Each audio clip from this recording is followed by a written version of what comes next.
அப்போ இதயம் 72 முறை துடிப்பதற்கு பதில் அது 80ஆக 90ஆக 100ஆக 120ஆக ஃபாஸ்ட்டாக துடிக்க ஆரம்பிக்கும் பொழுது உங்கள் லைஃப்பும் ஃபாஸ்ட்டாக முடிந்து விடுகின்றது. ஏதோ ஒரு அக்யூட் ஸ்ட்ரெஸ் வரும் பொழுது இதை உன்னிப்பாக கவனிக்கணும். இந்த ரத்தம் போயிட்டே இல்லை, அந்த இரத்த குழாயில் சின்ன கீறல் மாதிரி விழும். அந்த கீறல் விழுந்தவுடன் இதை பாருங்களேன், இது முக்கியமானது உங்களுக்கு சொல்கிறேன். இந்த இரத்த குழாயில் ரத்தம் உறைந்து விடுகிறது. இந்த கொலஸ்ட்ரால் நீங்கள் ரத்தத்தில் எடுத்துட்டு வச்சுங்க, அடுத்த நொடி இதயம் மூளை எல்லாம் நின்றுடும். ஸோ உடம்பில் எல்லா உறுப்புகளையும் இயக்க வைக்க கொண்டிருப்பது ரத்தத்தில் இருக்கின்ற கொலஸ்ட்ரால். 80-70 வயதை தாண்டி தான் ஹார்ட் அட்டாக் வந்தது. அந்த 80-70 என்பது 60, 50, 40, 30 ஆகி இப்போது 20லிருந்து 30 வயது ஆண்கள் பெண்கள் இறந்து கொண்டிருப்பதை கண்டு உண்மையாக நடக்கின்ற நிகழ்வு அதை பார்க்கும்போது எல்லாருக்கும் அதிர்ச்சியாகும். அனைத்து நேயர்களுக்கும் என்னுடைய வணக்கம். நான் பேராசிரியர் டாக்டர் வி. சொக்கலிங்கம், இதயநல மருத்துவர், சென்னை. நான் ஏதாவது சில கருத்துக்களை சொன்னால் தயவுசெய்து எவரும் நீங்கள் பயந்து விடக்கூடாது. புரிந்து கொண்டால் உங்கள் இதயத்தையும் உங்கள் உடல்நலத்தையும் காப்பாற்றி கொள்ளத்தான் இந்த நேர்காணல்.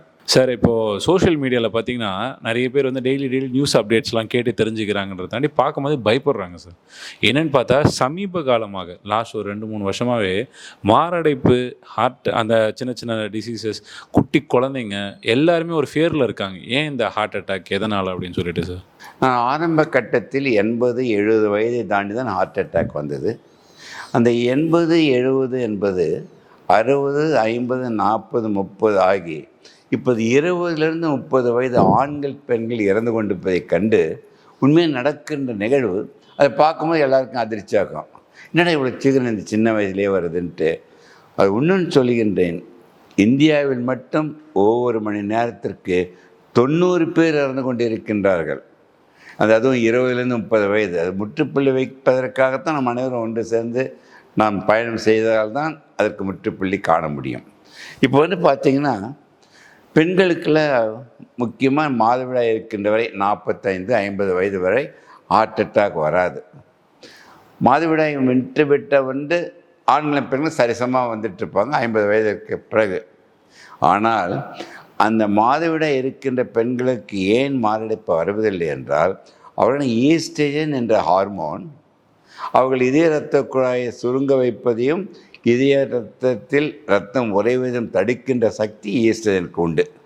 அப்படி இருக்கும்போது எப்படி இப்போ 20லிருந்து 30 வயது பெண்களுக்கு வருகின்றது என்றால் இப்பொழுது எல்லாமே ஃபாஸ்ட் லைஃப் ஆயிடுச்சு. Fast life, fast food, fast travel, fast communication. அப்படி இருக்கும் பொழுது இதையும் பாருங்களேன். ஒரு உதாரணத்திற்கு இதை பாருங்கள், இந்த ஸ்லைடை பார்த்து, இந்த இதான் மாடல். ஒரு நிமிடத்திற்கு 72 முறை, ஒரு நாளைக்கு 1,00,000 முறை. நாம் வாழ்கின்ற அத்தனை வருடங்களுக்கும் இடைவிடாமல் உங்களுக்காக உழைத்து நம்மளை காப்பாற்றி கொள்ளும் சக்தி இதயத்திற்கு உண்டு. அப்போ எப்படி இந்த சின்ன வயசில் வருதுன்னா எல்லாம் ஃபாஸ்ட் லைஃப் ஆகிடுதுன்னு சொன்னல. அப்போ இதயம் 72 முறை துடிப்பதற்கு பதில் அது 80ஆக 90ஆக 100ஆக 120ஆக ஃபாஸ்ட்டாக துடிக்க ஆரம்பிக்கும் பொழுது உங்கள் லைஃப்பும் ஃபாஸ்ட்டாக முடிந்து விடுகின்றது. ஒரு நேரம் கூட கேட்டாங்க சமீபத்தில், அந்த இதயம் 100 வருடம் இயங்கணும் சொக்கலிங்கம், அதுக்கு நான் என்ன பண்ணணும்னு கேட்டாங்க. உலக அளவில் இப்போ 5 நாடுகளுக்கு சென்று வந்தேன். செல்லுகின்ற எல்லா நாட்டிலும் கேட்கின்ற ஒரே கேள்வி, சொக்கலிங்கம் இதயத்தை எப்படி பார்த்துக்கணுன்ட்டு. அனைத்து மன்றங்களும், அனைத்து யூனிவர்சிட்டிலையும் சரி, தமிழ் மக்கள் இருக்கிற இடத்துலையும் சரி, நான் சொல்கின்ற ஒரே ஒரு கருத்து, இதமாக உங்கள் இதயம் 100 வருடம் இயங்கி உங்கள் உயிரை காப்பாற்ற வேண்டும் என்றால் நீங்கள் செய்ய வேண்டியது ஒன்றே ஒன்று, மகிழ்ச்சி மட்டும். எவன் ஒருவன் தன் மகிழ்ச்சியை இழக்காமல் இருக்கின்றார்களோ இதயம் இதயம் காக்கிறதுக்கு சொல்கிறேன். இதயம் காப்பாற்றப்பட்டால் உடம்பில் உள்ள எல்லா உறுப்புகளும் ஆட்டோமேட்டிக்காக காப்பாற்றப்படும். ஏனெனில் மகிழ்ச்சி என்று இருக்கும் பொழுது ரொம்ப ஹாப்பி ஹார்மோன்ஸ் என்ன தெரியுமா, என்டார்ஃபின், டோப்பமின், ஆக்சிடோசின், செரட்டோனின் என்ற ஹார்மோன்ஸ். நீ மகிழ்ச்சியோடு இருந்தால் உடனே அந்த ஹார்மோன் சுரந்துடுச்சுன்னா அது ரத்தத்தில் எவ்வளோ தூரம் கலந்திருக்கின்றதோ எல்லா உறுப்புகளையும் உங்களை சீராக வைத்துக் கொள்கின்ற சக்தி மகிழ்ச்சி. அதனால் ஏற்படுகின்ற ஹார்மோன் உங்களை காப்பாற்றும். ஃபுட் ஸ்டைல் வந்து ரொம்ப பெருசாக மாறி இருக்குது சார். முன்னாடி வந்து வாரத்துக்கு ஒரு வாட்டி நான்வெஜ் எடுக்கிறது போய் இப்போ டெய்லி நான்வெஜ் எடுக்கிறாங்க. ஆக்சுவலி இதுக்கும் ஒரு ஹார்ட்டோட டிசீஸ்க்கும் எதனா ஒரு கனெக்ஷன் இருக்கா சார்? இது முக்கியமானது பாருங்களேன். மருந்தில்லா மருத்துவத்தை நோக்கி நம்ம பயணம் செய்ய முடியும். இப்போ 80 வயது ஆகின்ற சொற்களிங்க இன்று வரை நான் ஒரு மாத்திரையும் சாப்பிட்டது இல்லையே. ஏனெனில் நான் சொல்லுவதை மக்களுக்கு புரிய வைப்பது நான் புரிந்து நான் கடைப்பிடிப்பதால் தான் இந்த நிலையில் இருக்கின்றேன். நான் வெஜிடேரியன் சாப்பிடுவதனால் தவறல்ல. முட்டையில் வெள்ளை பாகம், மீன், அந்த மாமிசங்கள் இதில் மட்டனோ சிக்கனோ லீனாக சாப்பிடணும். ஃபேட் இருக்கிறத சாப்பிடக்கூடாது. அது நிறைய ஆயிலை போட்டு வறுத்து உப்பு போட்டு அதெல்லாம் வச்சு செய்யக்கூடாது. எந்த நிலையிலையும் நீங்கள் பாதி வயிறுக்கு மேலே சாப்பிடக்கூடாது. பாதி வயிறு சாப்பாடு, அரை வயிறு சாப்பிட்ட பிறகு 1/4 வயிறு குடிக்கின்ற தண்ணீர், 1/4 வயிறு காலியாக இருக்க வேண்டும். அதுவும் நான் முக்கியமாக இந்த இளைஞர்களுக்கு சொல்கிறேன்.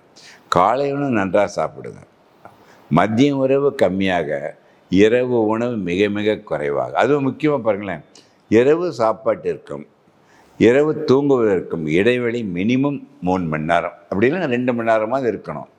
அந்த இடைவெளியை வைத்துக்கொண்டு நீ தண்ணி நல்லா குடிக்கணும்.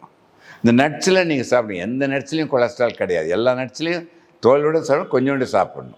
பட் இப்போ இருக்க ஒரு ரீசன்ட் போஸ்ட் பார்த்தீங்கன்னா, ஒரு குழந்தை, ஒரு 13 வயசு குழந்தை ஒரு ஹார்ட்டோட இஷ்யூனால இறந்துருக்கு சார்.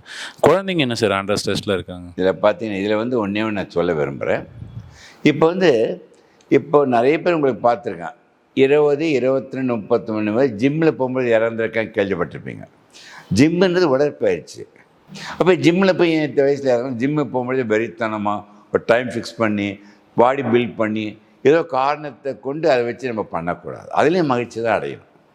இப்போ இந்த குழந்தைகள் இறப்பதற்கு என்ன தெரியுமானா, சில குழந்தைகள் பிறவியிலிருந்தே ஒரு ஓட்டை இருக்கலாம், இதே வேல்வு அடைப்பு இருக்கலாம், இதே இரத்த குழல் மாற்றங்கள் கூட இருந்தால் கூட அது குழந்தைங்க 3 வயது 5 வயது 10 வயது இறப்பதற்கு உண்டு. சில டெஸ்ட்டுகள் பண்ணோம்னா அந்த இறப்பை 100% நம்ம தடுக்க முடியும். ஸோ அதை மனசில் வச்சு இந்த கேள்விக்கு ஒன்று சொல்ல நினைக்கிறேன்.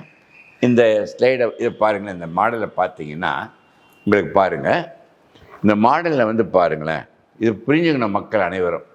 இதான் இதய இரத்த குழாயினுடைய நீண்ட தோட்டம் இல்லையா, லாஞ்சிட்யூடினல்.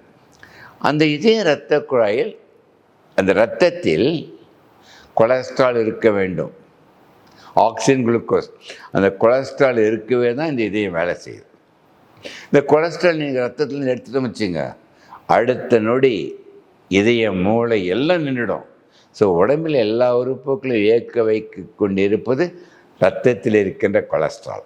நீங்கள் என்டார்ஃபின் இருந்துக்கிட்டே இருக்குன்னு வச்சுங்க, ரத்தத்தில் மட்டும் இருக்கும். இந்த கொலஸ்ட்ரால் ரத்தத்தில் பிரிஞ்சு இரத்த குழாயில் போய் படியுது. ஸோ இரத்த குழாயில் படிந்தவுடன் இரத்த குழாய் அடைப்படுவது. ஸோ இரத்த குழாய் அடைப்படுவதற்கு 100க்கு 100 காரணம் மகிழ்ச்சியை இழக்கும் பொழுது அப்போது அட்ரினலின் ஹார்மோன் வருது. ஸோ அட்ரினலின் ஹார்மோன்றது நெகட்டிவ் ஹார்மோன், உங்களை கொண்டு விடும். பாசிட்டிவ் ஹார்மோன் என்டார்ஃபின் உங்களை வாழ வைக்கும். ஏதோ ஒரு அக்யூட் ஸ்ட்ரெஸ் வரும்பொழுது இதை உன்னிப்பாக கவனிக்கணும். இந்த ரத்தம் போயிட்டே இல்லை, அந்த இரத்த குழாயில் சின்ன கீறல் மாதிரி விழும். அந்த கீறல் விழுந்தவுடன் இதை பாருங்களேன், இது முக்கியமானது உங்களுக்கு சொல்கிறேன். இந்த இரத்த குழாயில் ரத்தம் உறைந்து விடுகிறது. இந்த ரத்தம் உறைவது தான் இந்த ஆண்கள் பெண்கள் 20லேருந்து 30 வயது இறப்பதற்கு அந்த அக்யூட் ஸ்ட்ரெஸ்ஸை அவங்களால் தாங்கி கொள்ள முடியவில்லை. அந்த ஸ்ட்ரெஸ் இருக்கும்போது சில பேர், நிறைய பேர் கேள்விப்பட்டிருப்பீங்க கோபிநாத், உடனே ஸ்மோக் பண்ணுவாங்க. எதுக்குன்னா டென்ஷனே தவறு. இந்த டென்ஷனில் ஸ்மோக் பண்ணும்பொழுது நிக்கோட்டின் ஒரு ஹார்மோன் கூட வரும், கெமிக்கல் வரும்பொழுது இந்த அட்ரினல் ஹார்மோன் சேரும்பொழுது கிளாட் பண்ணி விட்டுரும். சார், இப்போ பேசிக்காக கேஸ்ட்ரிக்குமே ஒரு ஹார்ட் பெயினுக்குமே டிஃப்ரென்ஸ் தெரியாமல் நிறைய பேர் பயப்படுறாங்க சார். ஜென்ரலாக ஆக்சுவலி ஒரு ஹார்ட் பெயின் எப்படி ஃபீல் ஆகும் சார்? முக்கியமான கேள்விங்க. இந்த ஹார்ட் வலி மாரடைப்பு ஏன் தெரியுமா வந்தது? மார்பில் நடுபாகத்தில் அடைப்பு மாதிரி வர்றது மாரடைப்பு. அந்த வலி தாங்க முடியாது. அந்த வலி மார்பிலேருந்து எங்கே தெரியுமா போகும்? சிலமே இடது தோலுக்கு போகும், வலது தோலுக்கு போகும், தோள்பட்டைக்கு, கைக்கு பரவும், சுண்டு விரலுக்கு கூட போகும்.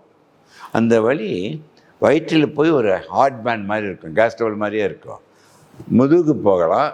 இதெல்லாம் நினைத்து உடனே தோணுன்னா மனிதனுக்கு அது கேஸ் ஸ்டவ்லாக இருக்குமா, தசை வலியாக இருக்குமா, மூட்டு வலியாக இருக்குமா, சர்விக்கல் ஸ்பாண்டோஸ், அப்படியே மனிதன் தோன்றும்.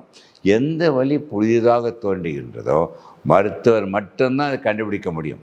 இந்த ஹார்ட் அட்டாக்கோ மாரடைப்போ அந்த வலி என்ன இருக்குன்னா ஒரு புதிய மாதிரி வலி, உடனே குப்புன்னு வேர்க்கும், படபடப்பு வரும், மூச்சு திணறல், சோர்வு வந்ததுன்னா உடனே டாக்டர்கிட்ட போயிடணும். அப்படி போயிட்டோம்னா நீங்கள் கட்டாயம் உங்களை காப்பாற்றி கொள்ள முடியும். அந்த காய்கறி பழங்கள் நல்லா சாப்பிட்டு உடல் பயிற்சியை சீராக வைத்துக்கொண்டு, உடல் எடை சீராக வைத்துக்கொண்டு, நிறைய பேர் புகைப்பிடிப்பை நிறுத்திடுவாங்க. ஆனால் புகைப்பிடிப்பில் தவிர்ப்பதல்ல, புகைப்பிடிப்புகள் கிட்டேயும் போகக்கூடாது. ஏன்னா பேசிவ் ஸ்மோக்கிங் 3 மடங்கு டேஞ்சர். இந்த நிலையில் போகும்போது ஒன்று சொன்னால் ஆச்சரியப்படுவீங்க, எவருக்காவது 95 பங்கு அடைப்பேருதுன்னு வச்சுங்க. இன்றையிலேருந்து 1 வருடம் சொக்கலிங்க சொல்லுகின்ற வாழ்க்கை முறையை கடைப்பிடித்தால் அது கொஞ்சம் கொஞ்சமாக கரைந்து பூரணமாக கரைந்து மறைந்து விடுகின்றது. அதான் ரிக்ரெஷன் ஆஃப் அத்தெரோஸ்க்ளரோசிஸ் பேர். அப்படி இருக்கும்போது ரத்தம் கிளாட்டாக வாய்ப்பில்லை. நீங்கள் முதல்ல கேட்ட கேள்வி இப்போ லிங்க் பண்ணி சொல்கிறேன். சப்போஸ் உங்கள் பெற்றோர்கள் மூலம் உங்களுக்கு ஜெனட்டிக்காக வந்துடுச்சு, நீங்கள் உங்கள் குழந்தைகளுக்கு பேர குழந்தைகளுக்கு ஒன்றும் தெரியாமல் போயிட்டீங்க, அவங்களுக்கு விமோச்சனம் இல்லையான்ற எடுத்து ஆராய்ச்சி பண்ணி என்ன பண்ண அமெரிக்காவில் ஒரு சமீபத்தில் 3 வருடத்தில் கோவிட் முடிந்த உடனே சான் பிரான்சிஸ்கோவில் 22,000 பேர் இருக்க அரங்கத்தில் நான் பேசினேன். அங்கே கண்டுபிடிக்கப்பட்ட உண்மை என்ன தெரியுமா? அந்த நேர்மறை எண்ணங்கள் ஒவ்வொரு மனிதனும் 9 வருடம் கடைப்பிடிக்கணும். எவ்வளோ வருடம்? 9 வருடம் நீங்கள் கடைப்பிடித்தால் அந்த ஜீனே அந்த வியாதியின் தன்மையை இழந்துடும். ஒரு ஃபைனல் கொஸ்டின் சார், நீங்கள் வந்து சொல்லும் போது என்ன சொன்னீங்கன்னா ஆக்டிவ் ஸ்மோக்கர்ஸோட பாசிவ் ஸ்மோக்கர்ஸ்க்கு வந்து ரொம்ப டிஃபிகல்ட்டுன்னு சொன்னீங்க. ஏன் அது டிஃப்ரென்ஸ் ஆக்டிவ் ஸ்மோக்கர்ஸ்க்கு? எப்படின்னா ஆக்டிவ் ஸ்மோக் பண்ணும்போது என்ன பண்ணால் அவங்க ஃபில்டர்லாம் வச்சுருக்க ஸ்மோக்கிங்லாம் ஃபில்டர் பண்ணிக்கிறாங்க. எதற்கு இருக்கும் ஸ்மோக் பண்ணும்பொழுது அதுக்கு ஸ்மோக் இன்னல் பண்ணுறாங்க, அதுக்கு எதுவுமே பண்ணல, ஃபுல்லாக வந்து எஃபெக்ட் ஆகிடும். ரெண்டாவது முக்கியமான சொல்கிறேன் பாருங்களேன், இது என்ன நினைக்கிறீங்க? இது ஒரு பாயிண்டர், இதில் 4 இருக்குதுங்க. இதில் லேசர் பாயிண்டர், டார்ச்சு, பேனாவும் இருக்குது, பாயிண்டர் இருக்குது. இந்த முனை தான் கருவறை, இந்த முனை என்பது கல்லறை. கருவில் தோன்றி கல்லறையில் மறைவது நம்மிடமில்லை. பட் இந்த இடைவெளி என்ற வாழ்க்கை அவர்தம் கையில் தான் உண்டு. அதான் இதயமும் கையளவு தான் உண்டு. கையளவு உள்ள இதயத்தை காப்பது அவர்கள் கையில், வாழ்க்கையும் நம் கையில். நம்பிக்கையில், தன்னம்பிக்கையில், மூட நம்பிக்கை அற்று வாழும் பொழுது இதை பாருங்களேன், இந்த கோட்டை நீங்கள் கூட்டிக் கொண்டே போக முடியும். சொக்கலிங்க சொல்கிற வேதாந்தத்தை கடைப்பிடிக்க மாட்டேன் என்ற முடிவுடன் இருந்தால் அந்த கோட்டை சுருங்கி நீங்கள் இளமையிலே இறக்கின்றீர்கள்.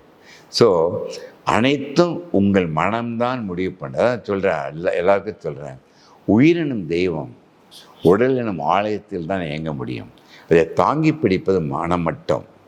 தாங்கி பிடிக்கும் மனதை நீங்கள் தாக்கும் கருவியாக மாற்றாமல் இருந்தாலே உங்கள் இதயம், மூளை அனைத்து 100 வருடம் கடந்து இயங்க காத்து கொண்டிருக்கின்றது. இறுதியாக நேயர்களுக்கு ஒன்று சொல்ல விரும்புகின்றேன். நேற்று என்பது வணித பானை, நாளை என்பது மயில் மீது இருக்கின்ற பூனை, இன்று என்பது தான் கையில் இருக்கின்ற வீணை என்று ரசித்து வாழக்கொண்டு உங்கள் வாழ்க்கையை மற்றவர்களுக்கு காப்பி அடிக்காமல் உங்கள் வாழ்க்கையை நிர்ணயித்து நீங்கள் வாழ கற்றுக்கொள்ள வேண்டும். உணவும் காற்றும் எவ்வளோ முக்கியமோ தூக்கமும் மிக மிக இன்றியமையாதது. படுத்தவுடன் 7 நிமிடத்தில் தூங்க வேண்டும்.